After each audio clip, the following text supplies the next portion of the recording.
How many of you know Susan Cain's book, Quiet? I highly recommend it, whether you're an introvert or an extrovert. She's off the scale introvert.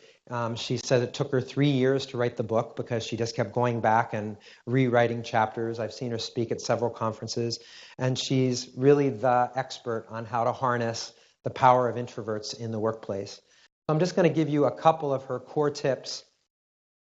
And I think you're going to be able to access this presentation after the fact. We're also going to send you some of the resources that have more data on them.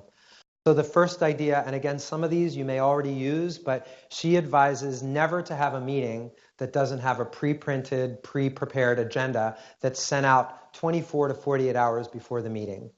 And ideally, if it has some ideas to ponder before the meeting, then it allows introverts and extroverts to queue up in their mind what they want to talk about in the meeting. Because we know extroverts tend to, like me, we just tend to talk on something even if we haven't thought it through. We think by talking out loud.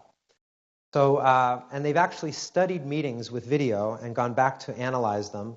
And what they've seen is that the leader of the meeting, when the meeting is all said and done, the leader of the meeting is anchoring almost all of their energy around the first couple people who spoke in the meeting. So it's called anchor bias.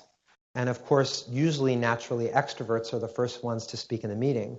So we end up giving most of the energy of the meeting to the most outspoken people, and we might be missing out on 80% of the contributions of the rest of the team.